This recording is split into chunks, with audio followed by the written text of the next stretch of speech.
Republican nominee Trump has claimed that voter fraud is happening in two Pennsylvania counties, even though officials are still investigating voter registration issues there. With just a week until Election Day, Trump and the Republican National Committee seem to be preparing to challenge the results if he loses. Trump raised concerns on social media about fraudulent registrations before waiting for the investigations in certain counties there in Pennsylvania, despite Pennsylvania authorities, the Secretary of State, for example, saying and asking for patience and that the matter is being investigated.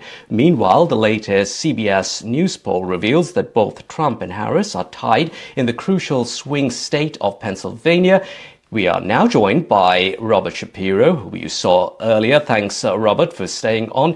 He's a professor of political science at Columbia University. Robert, Trump and other Republican officials are increasingly floating these claims about potential issues with mail-in ballots in Pennsylvania. State officials, as we said, reassuring voters of the integrity of the ballot process. How worried are you? And give us really an understanding of the gravity of the situation that Trump really wants us to believe is huge. Yeah, well, what Trump seems to be doing is setting the stage for his declaring that the election is fraudulent if he loses. It's pretty clear that this has been his strategy all along, and what you see his claims right now in Pennsylvania doing precisely that, and the fact that we've seen fire set at ballot boxes that really reinforces the possibility here of complaints about the use of ballot boxes and any other changes that have been made in election procedures that Trump and his supporters think is working to his disadvantage.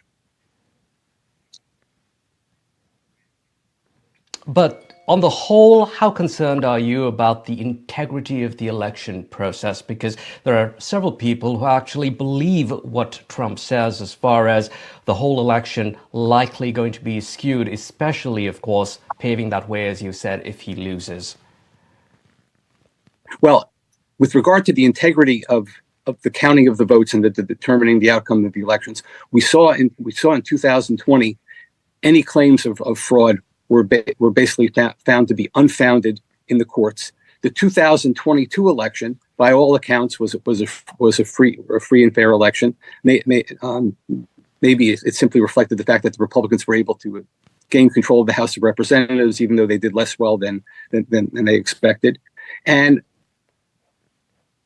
the elections are run by basically diligent and fair-minded bureaucrats in states headed by Democratic governors. Of the process is excellent. The problem is having a candidate who is a sore loser. Thanks very much indeed, Robert Shapiro, there joining us this morning here on NDTV.